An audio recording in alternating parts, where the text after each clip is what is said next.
amajege gwange tibwe lya Iran agayitibwa IRGC en update mpya nnyo aba IRGC bategezeza nti a more powerful new wave of missiles has recently been launched towards Israel. Mkuto gwitibwa Irina News Agency bakutegezeza bakotinze IRGC majega Iran gategezeza nti a more powerful new wave of missiles bamaze okuziwanga era bazijjeko engalo bazitadde zolekedde Isirayiri bino bya dakiika ntono eziyise ebyuma bya Isirayiri bimaze okudetekitinga bawulidde kubanga balina obusobozi bagambye nti kituufu tulina kye tuwulidde waliwo ekigenda maaso n'okulabika nti kijja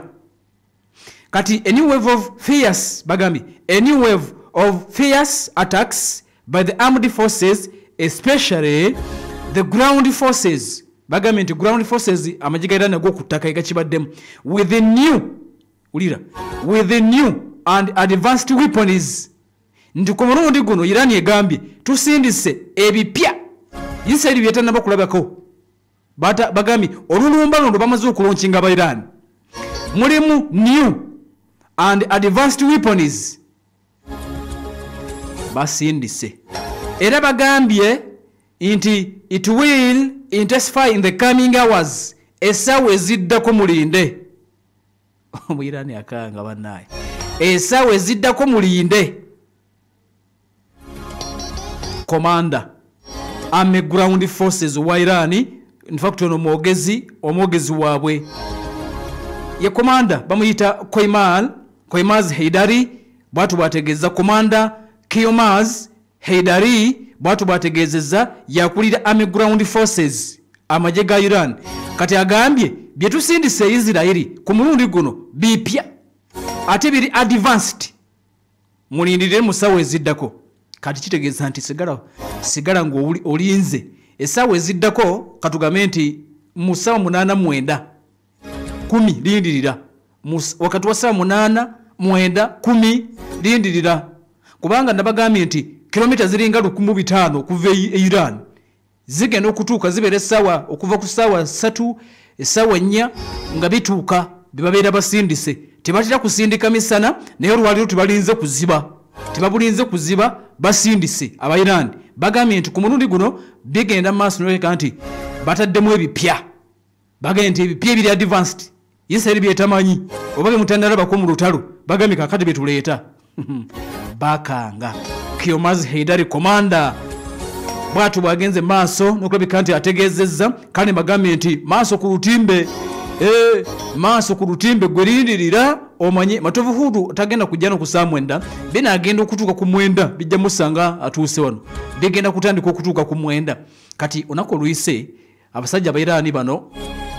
bategezezza Islamic Revolutionary Guards Corps IRGC bategezezza nti balina akakodyo naye tebakwogera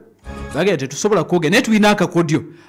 kano tetunnabakamanya era bagambye nti ensinga yeebuuza nti emizinga gya Iran gino giyitawo gitya negigenda gikuba eggwanga lya Isirayiri ku byuma byeyina kati IRGC oba Iran egamba nti tulina enkodi empya yes tulina akakodi akapya kati tebakwogera naye bagambye nti ballistic za Iran kyebayogeddeko bagambye nti ballistic za Iran oba bazitaddemu kaki si zonna nti ziyitawo zimu bazibaka naye nti bwe zisemberera air defense ebyuma bya Isirayiri yebibaka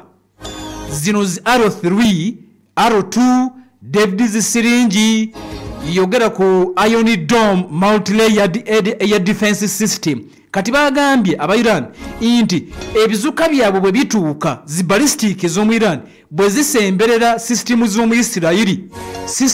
Isirayiri nga zivaako tezivaako ziba zivuddeko ngamba waya bwaba muntu waya ku mutwe nga zivaako nga zizontowala nga zikola ki nga zizontowala luno lutalampulire lulimu technology wekika ekya waggulu Israel ina technology ngena kuddayo keri nkubulire technology mu Misiri mu lutalo kakati ne bano aba Iran nabo tubayita batono bagambye nti missiles zaabwe bwe zisemberera air defense za Isiraeli air defense nga zigwe ddalu gwe saaga air defense za Isiraeli zigwe ddalu ne zitandika okwekuba ulira gwe nga zigwe ddalu air defense zennyini tugezeemu eri mounted ku kasozi Kampala mukadde erinze ebizuka kati endala bagiteeka Lubaga eyerubaga ng'eweereza Kampala mukadde nga zeekuba kiki kino Iran yataddemu ki nti ekimu kukisobozesezza ballistic za Iran okuyitawo balina akakutu tebakwogera ne batugambye nti ballistic zaabwe bwe zisemberera ebyuma bya Isiraeli ebibaka ebyuma bya Isiraeli bigwe ddalu ne bitabuka obwongo byo byennyini ne bitandika okweweereza jjukira nti nabyo bivaamu mizairo bwawulira nti air defense ebaka tebaka bwe basimbwa ekibaka n'ekiwoza nedda egenda maaso n'okukola kibayita interception naye evaamu omuzinga ne gugenda mu bbanga ne gusanga ogwa Iran negukuba ne biggwera mu bbanga nga tegunnaba kutuuka wantu gye bagusindise ezo missile systems zivaamu emizinga okitegedde kakati Iran egamba nti system gye bayina rather nti akakujo of course tetukamanyi kaleetedde ebyuma bya Israeli obuzibu kasita emizinga gya Iran gisembera ebyuma bya Israeli nga bigwe ddalu nga tebikyalaba mizinga gya Iran nga bibe nnyini bitandika okwetunuzaamu nga byekuba biba bikyekuba ng'ogwa Iran guyitawo nga gugenda gukuba bubi nnyo Tel Aviv nga gukuba Haifa nga gukuba Batiyamu n'awalala kati Israeli bwatu bwagenda maaso Iran bwatu bwagamba naye mbadde mbawa update eyo ennene abalala ne bategeeza nti musawo eziddako mulindirire ate nga mbategeeza nti ne Tehran Abayisirairi gye bali kubanga Isiraeli erwanira kakati ku front ziri za mirundi esatu yes Abayirani balwanira ku front ampuliriza za mirundi ebiri Abayisiraeli balwana ku front za mirundi esatu Abayisiraeli esatu zebayina zibalwanirako ewako of course okwedefendinga ewaka eyokubiri kwe kulumba nga bakozesa ennyonyi eyokusatu kwe kuba nti munda bakozesa Mossad ba agent ba Mossad bali munda mu kibuga ekitibwa Tehran bagezaako okulwanira within kati yo Iran eyina front sebiri front esooka okwerwanako ewaka eya defense zigezeeko okuba ennyonyi z'omu Isiraeli kakati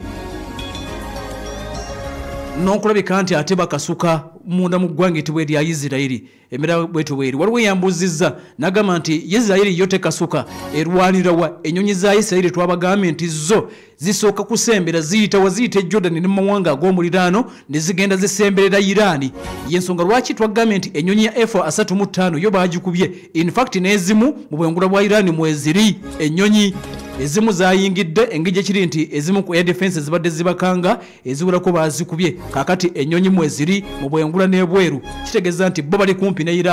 Iran abakubira wala Iran talina ggwanga lyonna lyayisizaamu nnyonyi okujjako ebizuuka bye biyitawo kifuba nga bwe twakutegeezezza olunaku oluyise kale nampuliriza tulindiridde okulaba ekigenda okulabika nti kibeerawo mu ssaawa 8 9 10 batugambye nti zijja kuba zituuka in the coming hours